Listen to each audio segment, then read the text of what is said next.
Welcome to On Leading with Greatness. I'm Jim Salvucci of Guidance for Greatness. This week's installment, a true confession, and it will shock you. I have a confession to make. It is one I don't lightly admit in public. There is something about me that sets me apart from most of the people in America, Europe, and throughout much of the world you know. My secret behavior is likely to make you think much less of me. It stems from when I was a young kid. I'm not sure how young. Young enough not to remember the details. My mom, who read the newspapers the way today's Gen Zers devour TikToks, told me about a news story that has had an indelible influence on me until this day. As a result, and this is really hard for me to admit, so please bear with me, every night I do something rather bizarre. Or more to the point, I don't do something virtually everyone else does. I never sleep with a pillow or any sort of headrest. There it is, it's out. That's what the news story my mom read said to do. Stop using a pillow, and being all of 8 or so, I did. I know, I am a freak. A bare head on a bare mattress. You're undoubtedly thinking, how is that possible, Jim? Doesn't your neck hurt? Do you only sleep on your stomach? What does your wife think of your strange proclivity? To be clear, I sleep on my back, stomach, and both sides. I am a 360-degree sleeper. I sleep just fine and have the same aches and pains of others in my age group, probably fewer. As for that last question, you'd have to check with my wife. I would guess that given the lengthy litany of my foibles, flaws, and failures, my not sleeping with a pillow ranks pretty low for her. Why am I confessing this eccentricity of mine?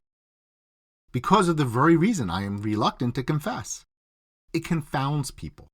In the past, when people have learned of my sleepy time perversion, usually when they are putting me up for the night, they often say helpfully, "Maybe you haven't tried sleeping with a pillow. Maybe you would like it now that you are an adult." I have tried. I hate it. I'd rather sleep on the floor. I have a relative who, if we were staying overnight, used to make a big production out of providing me with a pillow, just in case you change your mind. As though after decades of one constant behavior, I would, on that precise occasion, unaccountably feel compelled to abandon it to adopt a whole new one.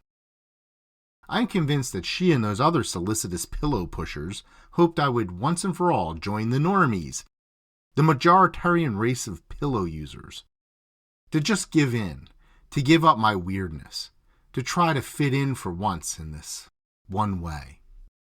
And that is the point of my telling you all this. Our need to conform, and our need for others to conform, is so powerful that people feel they have to convert me.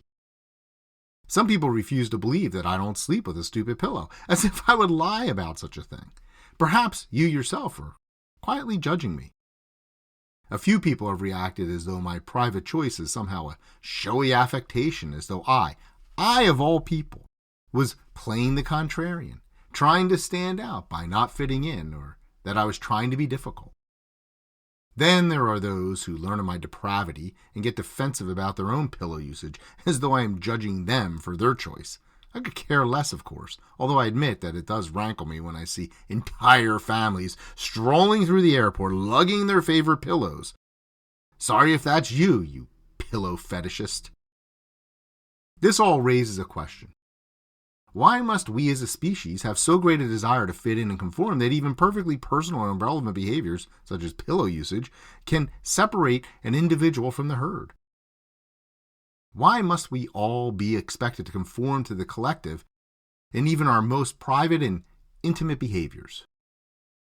There are obvious evolutionary benefits, such as providing mutual protection and other needs, to existing in a collective. But humans, being human beings, in a world of limited resources and rampant narcissism, we see other collectives as competitors rather than as partners for collaboration and expansion. We even develop and display unique markers to identify our membership in a particular collective. Perhaps this collective over here purchases my pillows to signal their loyalty to a political cause, while this other collective would rather lay their heads on a rock than give that guy a penny. And let's face it, For many, that rock for a pillow is a more rational choice than no pillow at all. Meanwhile, we pillow dissenters have no means to signal our loyalty in any direction. Pity the pillow infidel. And of course, this compulsion to conform, to be one with the collective, extends to the workplace. You know I was getting there. It's partly why so many organizations consist of silos and feature little cooperation, let alone collaboration. It's why an individual who diverges from cultural assumptions that pervade so many work cultures is often ostracized or worse. I have already elsewhere addressed conformity and its resistors, the pathetic contrarians, the selfish individualists, and the mighty, mighty iconoclasts. Now I want to address the benefits and risks of conformity. Many people, by the way, associate conformity with a lack of risk. But as I often point out, every choice, even the choice of doing nothing, is a risk. The status quo is a risk. Certainly, as with every significant behavioral decision we make, in the long run, the choice between conformity and apostasy does not have to be one of extremes. After all, conformity offers many comforts and other benefits, such as stability, a sense of belonging, camaraderie, and an impulse toward team building. Conformity fosters internal cooperation and can spark us to action through external competition.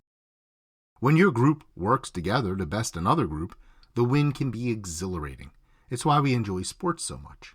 The competition brings us an emotional release one way or the other and is a source, even if fleeting, of community. On the other hand, and isn't there always another hand?